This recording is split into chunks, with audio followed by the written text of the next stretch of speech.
बच्चों, आज हम पढ़ेंगे क्लास 7th हिंदी वसंत के अंतर्गत चैप्टर नंबर 20, जो कि आपका अंतिम चैप्टर है, विप्लव गायन। यह एक कविता है और इसके कवि हैं बालकृष्ण शर्मा नवीन। इस कविता में कवि ने लोगों से सामाजिक बुराइयों और पाखंडों की जंजीरों को तोड़कर प्रगति के मार्ग पर आगे बढ़ने का आह्वान किया है। तो चलिए पढ़ते हैं कविता पाठ। हम आपको बताएंगे इस पाठ का सारांश, अंत में पाठ से संबंधित प्रश्नों के उत्तर भी। तो आप भी हो जाएं तैयार और हमारे साथ साथ पढ़ें विप्लव गायन। विप्लव गायन कविता का सारांश।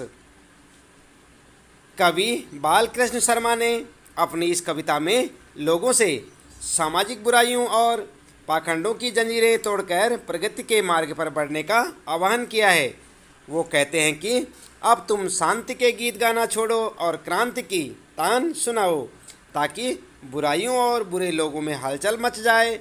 कवि ने इस कविता के जरिए समाज को एक महान बदलाव करने का संदेश दिया है। कवि मानते हैं कि पुराने कुविचारों और पाखंड का अंत करके ही हम एक नए और स्वच्छ समाज की नींव रख पाएंगे। इसलिए कवि ने विप्लव गायन कविता में हम सभी से एक क्रांति लाने का अनुरोध किया है, ताकि एक बेहतर समाज बनाया जा सके। तो ये था यहाँ पर इस कविता का सारांश। तो बच्चों, इसके बाद आइए जान लेते हैं इस पाठ से संबंधित प्रश्नों के उत्तर। तो यहाँ पर इस पाठ में आपके लिए पहला प्रश्न है, कण कण में है व्याप्त वही स्वर, कालकूट फण की चिंतामणि। वही स्वर, वह ध्वनि और वही तान आदि वाक्यांश किसके लिए, किस भाव के लिए प्रयुक्त हुए हैं? आप उत्तर लिखेंगे। उपयुक्त पंक्तियों का भाव जन जागरण और नव निर्माण से है। इस प्रकार आप उत्तर लिखेंगे। दूसरा है यहाँ पर पहले का सेकेंड पार्ट है, ध्यान दें। कण कण में है व्याप्त वही स्वर, कालकूट फण की चिंतामणि। यहाँ पर देख रहे हैं ना आप, तो ये पूरी यहाँ पर जो है लाइनें लिखी जाएंगी। उत्तर यहाँ पर जो है प्रश्न में पूछा गया कि वही स्वर, वही ध्वनि, वही तान से संबंधित भाव का रुद्र गीत की क्रुद्ध तान है। निकली मेरे अंतरतर से पंक्तियों से कोई संबंध बनता है। क्या कोई संबंध बनता है? तो आप उत्तर लिखेंगे। उपयुक्त पंक्तियों का संबंध कवि की आवेशपूर्ण रूप से जनता में जागृति लाने का प्रयास है, परंतु इस प्रयास में उसके कंठ से गीत बाहर नहीं आ पा रहा है, जिसके कारण वह और अधिक बेचैन हो उठा है। यहाँ पर कहने का तात्पर्य यह है बच्चों कि कवि की तान उसकी अंतर की गहराई से निकली है। तो इस प्रकार से आप पहले प्रश्न के सेकेंड जो है आपका, उसका उत्तर लिखेंगे। इसके बाद दूसरा प्रश्न आपके लिए, नीचे दी गई पंक्तियों का भाव स्पष्ट कीजिए। सावधान मेरी वीणा में दोनों ऐठी हैं, यहाँ तक। तो उत्तर लिखेंगे आप। उपयुक्त पंक्तियों का भाव यह है कि कवि शोषक वर्ग को सचेत करते हुए कहता है कि अब उसके कंठ से कोमल स्वरों के बजाय क्रांति के स्वर मुखरित होंगे। ऐसे में यदि उसकी उंगलियां या मिजरावें टूट भी जाएं तो उसे उसकी परवाह नहीं है, अर्थात अब कवि की वीणा से कोमल स्वरों की अपेक्षा क्रांति की आग उगलेगी।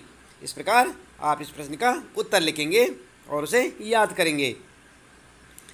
इसके बाद बच्चों तीसरा प्रश्न आपके लिए, कविता के मूल भाव को ध्यान में रखते हुए बताइए किसका शीर्षक विप्लव गायन क्यों रखा गया होगा? आप उत्तर लिखेंगे। इस कविता में क्रांति लाने यानी कि विप्लव का मतलब क्या होता है बच्चों? क्रांति। क्रांति लाने की बात मुखर हुई है। कवि ने अपने गीत के माध्यम से ऐसी ही तान छेड़ने की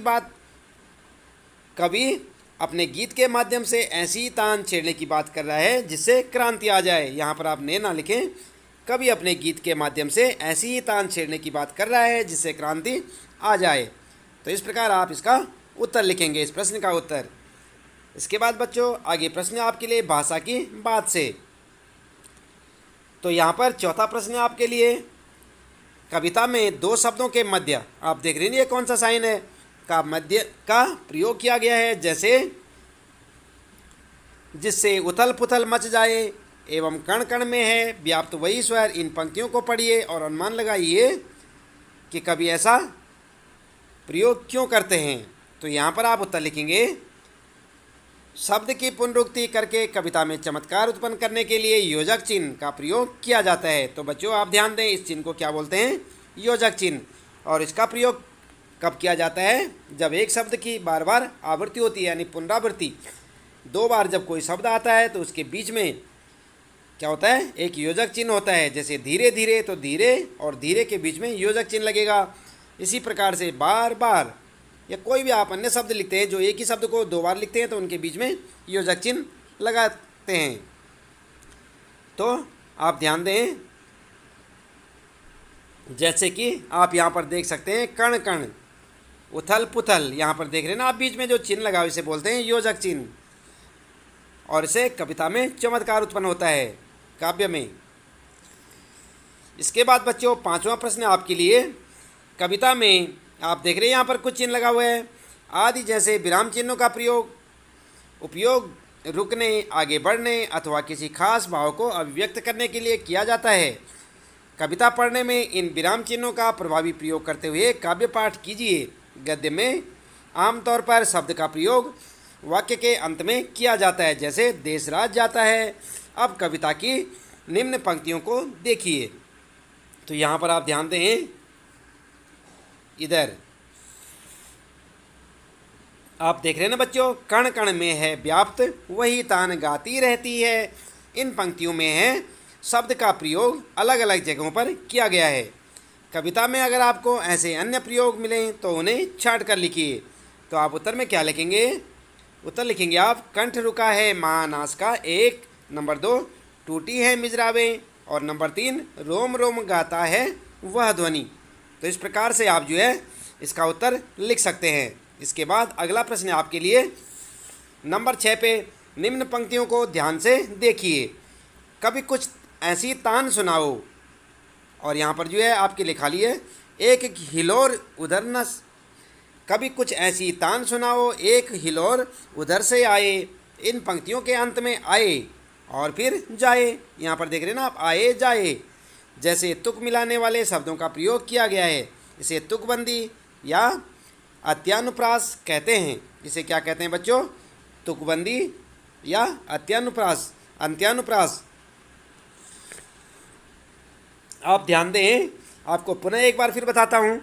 किसी भी कविता में जो लाइनें होती हैं उनके अंत के जो शब्द होते हैं उनका उच्चारण जब किया जाता है तो स्वर एक जैसा निकलता है, जैसे आए जाए, गाए खाए।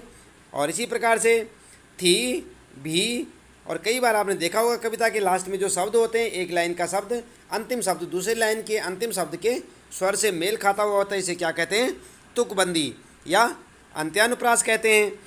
कविता से तुकबंदी के अन्य शब्दों को छांट कर लिखिए।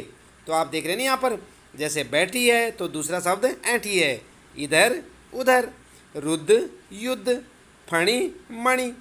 तो इस प्रकार से जो शब्द होते हैं इससे कविता में आनंद आता है सुनने में और चमत्कार उत्पन्न होता है। ऐसे शब्दों को तुकबंदी वाले शब्द कहते हैं। तो बच्चों आपने इस प्रकार से देखे इस पाठ से संबंधित प्रश्नों के उत्तर। उम्मीद है कि आपको अच्छे से समझ आए होंगे। लेते हैं यहाँ पर आपसे विदा। आपका दिन शुभ हो।